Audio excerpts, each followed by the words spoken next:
Kondapochamma Mallanna Sagar project భూ నిర్వాసితులకు రైతు రుణమాఫీ వర్తించే విధంగా ప్రభుత్వం దృష్టికి తీసుకుని వెళ్లి వీలైతే వారి కోసం కొత్త జీవో జారీ చేసే విధంగా కృషి చేసి వారిని ఆదుకుంటామని సిద్దిపేట జిల్లా కాంగ్రెస్ పార్టీ అధ్యక్షులు తూముకుంట నర్సారెడ్డి అన్నారు. సిద్దిపేట జిల్లా గజ్వేల్ పట్టణంలోని మీడియా సమావేశంలో ఆయన మాట్లాడుతూ సీఎం రేవంత్ రెడ్డి ఇచ్చిన మాట ప్రకారం ప్రతి ఒక్క రైతుకు విడతల వారీగా రైతు రుణమాఫీ చేయడం జరుగుతుందని అన్నారు.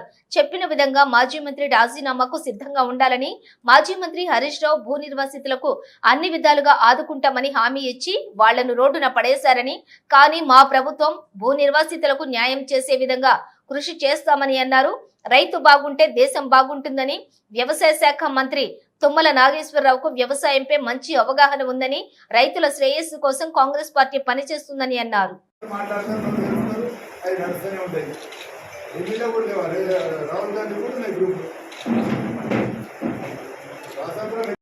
మొన్న మా రేవంత్ అన్న మా నాయకుడు మా ముఖ్యమంత్రి 2 లక్షల రుణమాఫీ తొందరలోనే ఆయన మాట ఇచ్చింది. 15 ఆగస్టులో కూడా చేస్తాను. కానీ ఆయన అన్న మాట కన్నా మొదటి విడత, 2వ విడత, 3వ విడత మొత్తం ఎవరైతే 2 లక్షల దాకా అప్పు ఉన్నారో వాళ్ళందరికీ కూడా రుణమాఫీ చేసే విధంగా గవర్నమెంట్ సిద్ధంగా ఉన్నది. అందుకోసమే మీ ద్వారా ప్రజలందరికీ కూడా తెలియాలి. ఎందుకంటే అలా కట్ ఆఫ్ డేట్ కూడా ఇచ్చారు.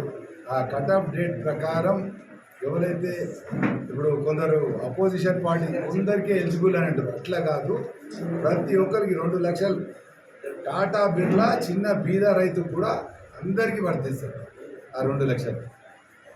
అదేవిధంగా ఎందుకంటే ఎలక్షన్స్ బిఫోర్ అన్నప్పుడు కూడా మన ఇక్కడ ఉన్న టీఆర్ఎస్ నాయకుడు మన హరీష్ రావు గారు ఏమన్నారు, నువ్వు చేయలేవు, చేస్తే నేను రాజీనామా చేస్తాను. మరి ఆ హరీష్ రావు మన జిల్లాకు మంత్రి ఉండే, అప్పుడు మీ అందరికీ తెలుసు. మరి ఆయన కూడా ఫైనాన్స్ మినిస్టర్ ఉండే, ఆయన చేయలేకపోయాడు. తర్వాత మెడికల్ వచ్చిండు, అప్పుడు కూడా మన జిల్లాకి ఏం చేసిండు, రైతులకు ఏం చేసిండు. మల్లన్న సాగర్ కానీ కొండపోచమ్మ అక్కడ ఉన్న రైతులందరినీ కూడా కడుపులో పెట్టుకొని నేను చూసుకుంటా అని అందరినీ రోడ్డు మీద పడేసిపోయిన మన హరీష్ రావు నాయకుడు. మరి మా నాయకుడు మా రేవంత్ అన్న ఆ విధంగా కాదు, అన్నమాట ప్రకారం రుణమాఫీ చేస్తుడు. అదేవిధంగా ఇంకోటి కూడా ఇవాళ అగ్రికల్చర్ మినిస్టర్ మా గర్వంగా చెప్పుకుంటాం, తుమ్మల నాగేశ్వరరావు గారు అగ్రికల్చర్ గురించి అప్పుడున్న అగ్రికల్చర్ మినిస్టర్ నిరంజన్ రెడ్డి గారి కంటే ఎక్కువ ఈయన అన్ని సమస్యలు తెలుసు. మొన్న మామూలుగా మేము చిట్చాట్లో కూడా చెప్పాడు, అప్పుడు రైతులకైతే ఏ విధంగా సబ్సిడీలా స్ప్రేలు అంటుంటివి, లేకపోతే విత్తనాలు అంటుంటివి, ఇంప్లిమెంట్స్ అంటుంటివి, అవి కూడా ఇచ్చే ప్రయత్నం మనం ప్రభుత్వం చేస్తామని కూడా మా నాయకుడు చెప్పింది, మా తుమ్మల నాగేశ్వరరావు. అని ఒక్కొక్కటి ఫేస్ వైజ్ చేస్తామని రైతులే మాకు మొదటి ప్రియారిటీ కాంగ్రెస్ ప్రభుత్వంలో అని కూడా తుమ్మల నాగేశ్వరరావు చెప్పింది. అందుకోసమే ఆయనకు కూడా మీ ద్వారా నేను కృతజ్ఞత తెలుపుకుంటున్నాను. ఎందుకంటే ఆయన బాధలు రైతులకి అందరికీ తెలుసు.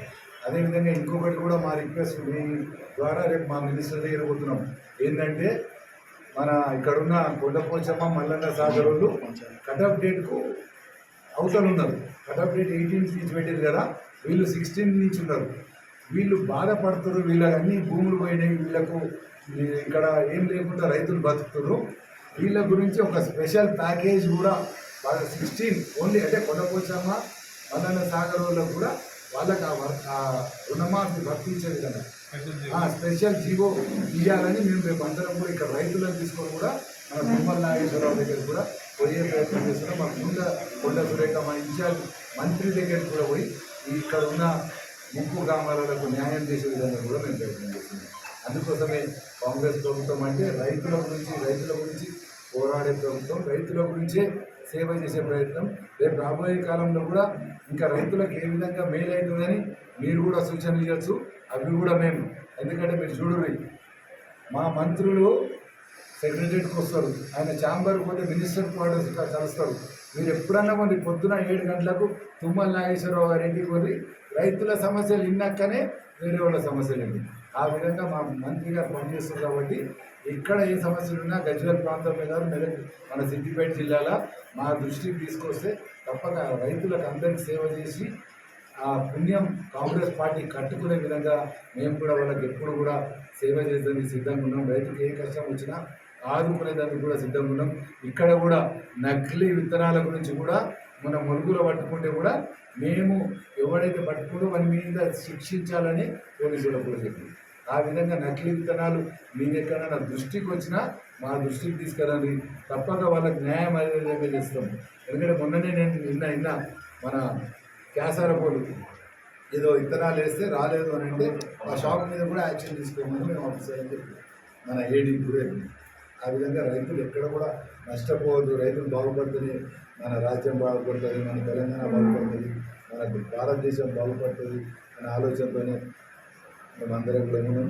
అదేవిధంగా ప్రత్యేకంగా రేవంత్ అన్న గారికి మీరందరూ కూడా మనం పెద్ద ఎత్తున ఆయనకు రుణపడి కృతజ్ఞత తెలుసుకునే విధంగా ఇక్కడ రైతులు ఉండాలని మరి ఒకసారి మీ ద్వారా